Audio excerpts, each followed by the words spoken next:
Hi, my name is Stephanie, and I am a student in nurse practitioner school. I'm doing this video as part of an assessment project for head, ears, eyes, nose, throat, respiratory, and cardiovascular. This is my patient Bill. Do you consent to being videoed? Yes. Okay. And I will be talking both to the camera and to the patient for the purpose of this assignment. So I'm going to start by assessing just his overall appearance.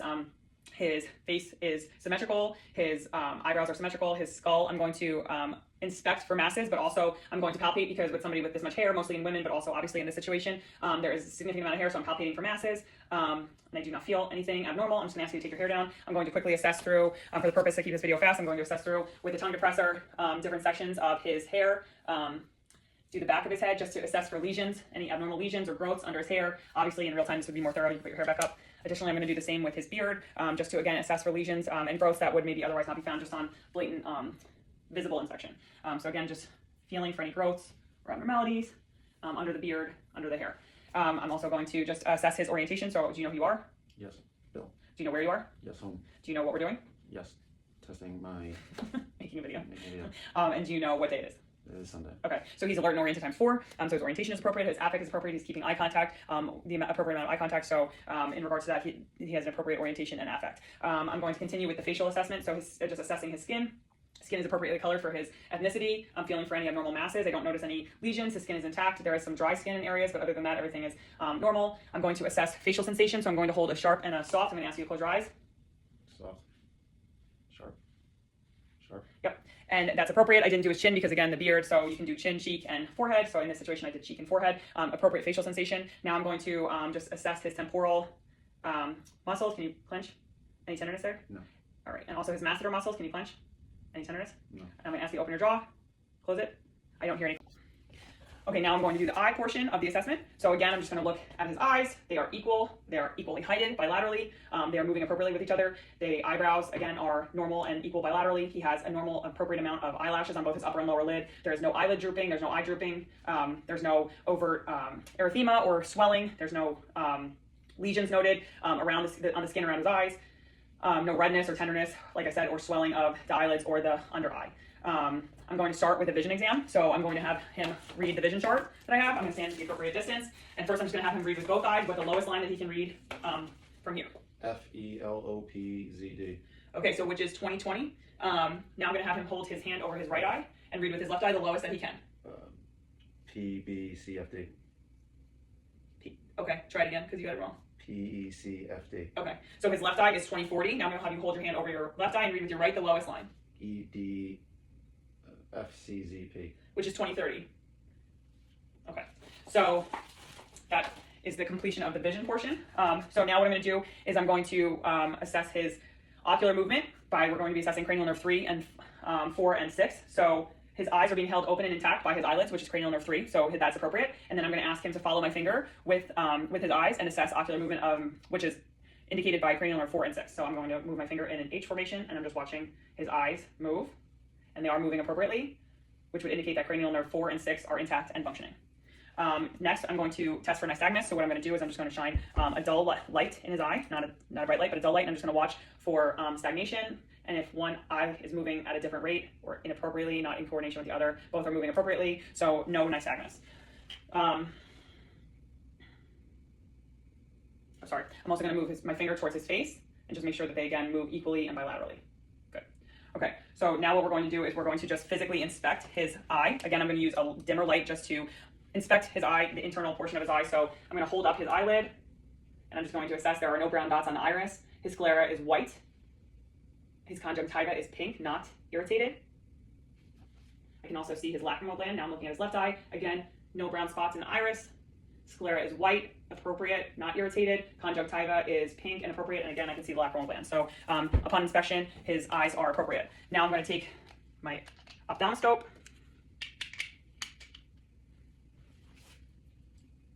Turn it on. So now I'm going to assess the internal structure of the eye. I'm going to assess for red reflex, and I'm also going to assess then the back of his eye, the retinal vessels, and his ocular disc. So about 6 inches apart. Red reflex is positive. I'm also going to assess pupillary reaction after this, but red reflex is positive, and then I'm going to get closer.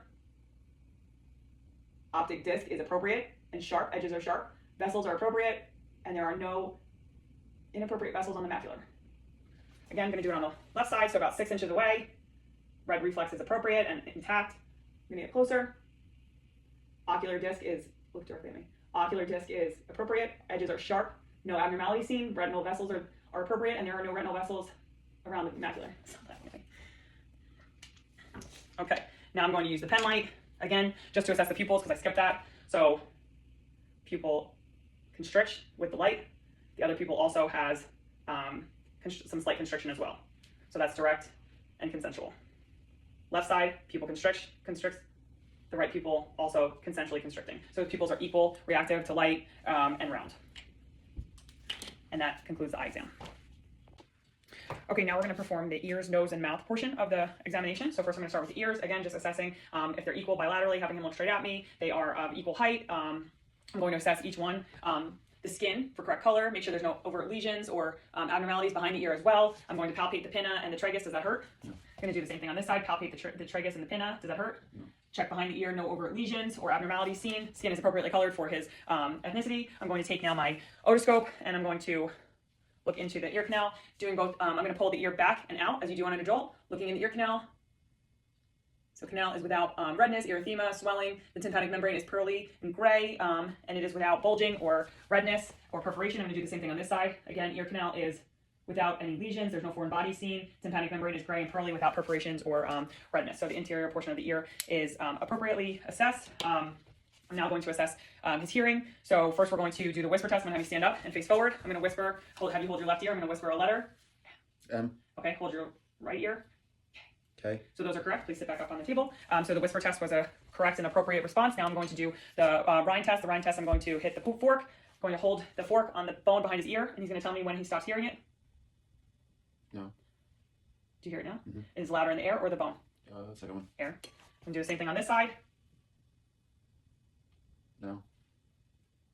Yeah, I hear it. Is it louder in the air or the bone? Air. Okay, so that's an appropriate rind test. And now I'm going to do the Weber test. I'm going to hit the pitchfork, hold it in the middle of his head. Sorry. Tell me if you hear evenly or on one side greater. Yeah, evenly. Evenly. Okay, so that is appropriate results of the whisper, the rind, and the Weber test. So there is no noted hearing abnormalities. The next we're going to assess his nose. So again, physical inspection. Nose is appropriately colored for his skin, for his ethnicity. I'm going to palpate the hard and soft structures of the nose. Tell me if you have any pain there. No pain. Okay. I'm going to assess the bottom of the nose. The septum is midline, so that's appropriate. I'm going to now inspect the inside of the nose. So his turbinates are pink. There's no lesions, no foreign body seen. I'm going to have you hold your one nostril closed and breathe. Can you breathe? Yeah. Okay. Other side. Can you breathe? Yeah. So both nostrils are patent. Now I'm going to assess his sinuses. So typically you would do this in a dark room, but I'm not going to turn the light off. So I'm just going to hold my hand over the sinus. This is the frontal sinus. The light is shining through. So the frontal sinus on the right side is patent. The light is shining through. So the frontal sinus on the left side is patent. Now please open your mouth and head back. Now assessing the maxillary sinus, seeing it come through the palate. So on the right side, the maxillary sinus is patent. On the left side, the maxillary sinus is patent. So that's assessing the patency of the sinuses. Now I'm just going to palpate for any tenderness. Please tell me if you feel any tenderness or pain. Mm-hmm. Both maxillary and frontal sinuses. And then I'm going to assess the sense of smell. So I have two different highly scented liquids here. So just hold your nostril closed. Rubbing alcohol. Correct. And then hold the other nostril closed. Lemon juice. Yep. Okay. So again, sense of smell is intact. Now we're just going to assess the mouth. Again, physical inspection of the mouth. Lips are appropriately colored. They're even. They're at an appropriate height on his face comparatively to his facial structures. Just quickly going to assess the skin around the lips, which is hard to do on someone who has a lot of facial hair. So just pulling the hair to the side. No overt abrasions, lesions, abnormalities seen. His lips are intact. No overt abrasions or lesions seen on his lips. I'm going to ask him to open his mouth. Smile.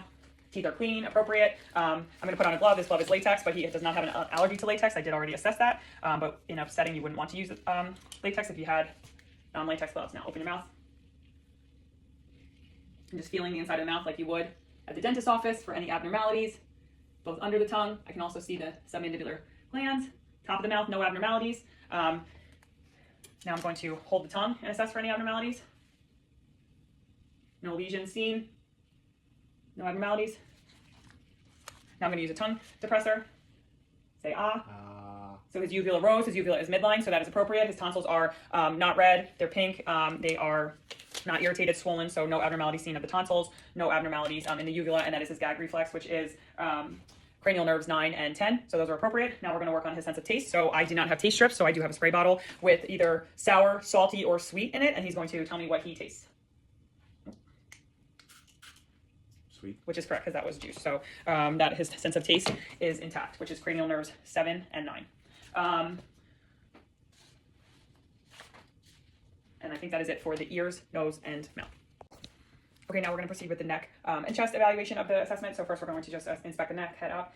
Trachea is midline. There are no deviations. I'm just palpating for any abnormal masses or lumps. Do you feel any tenderness? No. Patient denies tenderness. We're going to do range of motion. So just chin to the chest, chin up, look to the left, look to the right. Normal range of motion on neck. His skin is appropriate. There are no lesions present. Going to now use the bell of my stethoscope to just assess for appropriate breath sound. Take a breath in. Okay, high pitched and a little bit more sharp than regular breath sounds, which is appropriate. Now I'm going to have you sit down on the bench. I'm going to inspect the back of his neck. So just head down for a second for me. No overt lesions, masses. I'm palpating for masses. Do you have any pain or tenderness here? No pain or tenderness. Head up. I'm going to now assess the thyroid from the back. So if you could, I'm just going to palpate this with my index finger and my middle finger. Can you swallow for me? Okay, no nodules felt. It does not feel enlarged. It feels appropriate. I'm also going to assess his carotid pulses from here. So I'm just going to do one side at a time. Carotid pulse on this side is strong. Carotid pulse on this side is strong. You're going to do one at a time to not occlude both because you could force the patient to pass out. So that is the assessment of the thyroid and the carotid. I'm also going to assess the carotid pulse right now or the carotid arteries right now just for bruit. No bruit noted with the bell. No bruit noted with the bell. Now I'm just going to palpate his lymph nodes. I'm going to palpate post-auricular, anterior auricular. And now I'm going to come in the front. I'm just going to palpate submandibular lymph nodes, submental, all appropriately sized. Then we're going to go work down the neck. Supraclavicular lymph nodes, no abnormalities felt. And then anterior cervical. And we did posterior cervical when we did the neck. So again, no abnormalities felt. Now I'm just going to have you take your shirt off. We're going to just do the chest assessment. I'm going to do the posterior chest first. So if you could just face that way. First, I'm going to start with the inspection of the posterior chest. So symmetrical. Can you raise your shoulders? Can you take a deep breath?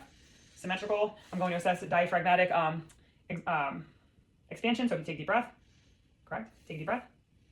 Equal bilaterally, which means that the expansion is appropriate. Now I'm going to assess for tactile fremitus. So just say 99. 99, 99, 99, 99, 99. Appropriate vibration with no dullness felt. So tactile fremitus is appropriate. Now I'm just going to assess for breath sounds. Take a deep breath. Take a deep breath. And you want to do this bilaterally in the same spot each time, because then you can note differences from one side to the other as opposed to going down one side and then down the other. Bilateral breath sounds posteriorly are present and normal. No wheezing, rails, crackles heard. Now I'm just going to have you turn to the front. We're going to do the front of the chest.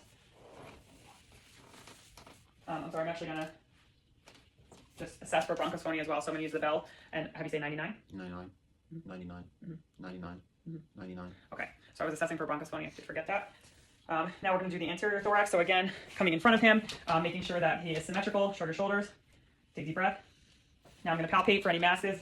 His skin is intact. There's no overt lesion seen. I'm going to palpate for any masses on his clavicles, on his sternum. He's going to tell me if he feels any tenderness while I'm pushing on any of these areas. Any tenderness? No. There is one lump here that is an epidermal cyst, but the patient did report that it's been drained and removed before. And do you have any pain at it right now? No. Okay. So now we're going to just assess for tactile fremitus again. Say 99. 99, 99, 99. So again, tactile fremitus, vibration appropriate, no dullness noted. And now I'm going to, again, auscultate for breath sounds in the front using the bell. Deep breath.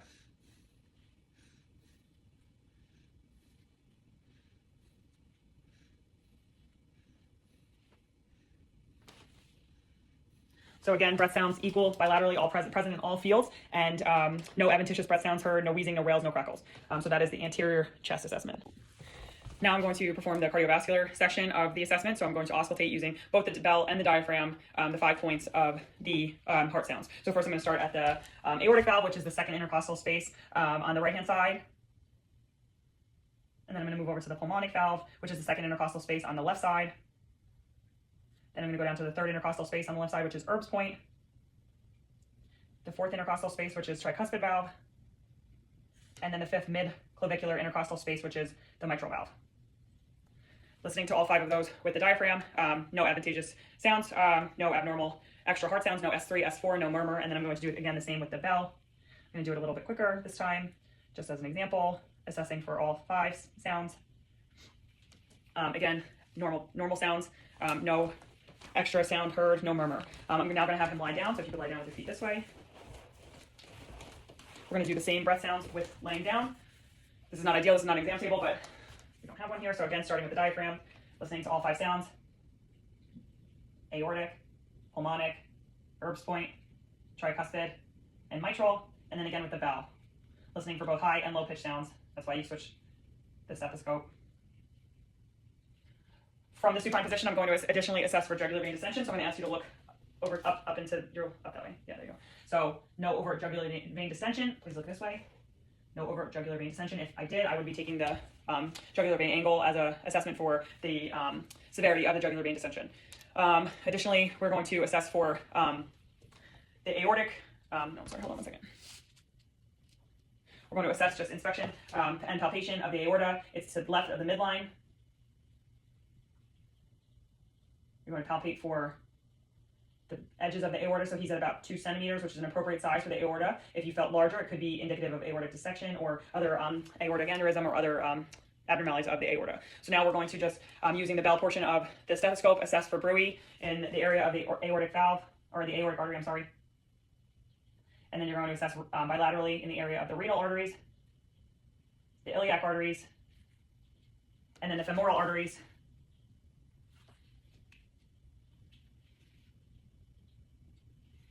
Okay, no bruits heard bilaterally, no abnormalities. Now we're just going to assess for upper extremity pulses, both radial and brachial. And again on the other side, radial and brachial. We already did carotid. And then I'm just going to ask you to back up because I need to do, this bench is not long enough for him, but we're just going to just back up a little bit so I can get to your feet. Let's continue to lay down. Well, you can sit up, I guess, for this. So now I'm going to assess for his dorsal, his pedal, and his popliteal pulses. Popliteal is deep, so if you have to bend the knee a little bit to feel it, you can. Both are present.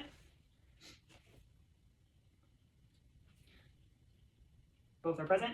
Bilaterally, both pedal and dorsal. And I'm just going to take one sock off and I'm going to assess for capillary refill on one of his toes. And then I'm going to assess for capillary refill in one of his fingers on each side, which is less than 2 seconds and it is appropriate. Additionally, assessing his legs, there's an even amount of hair distribution. There is no abnormalities, modeling of the skin, which could be indicative of a cardiovascular issue as well. So both bilaterally normal hair disbursement and also skin integrity. So that is the cardiovascular assessment.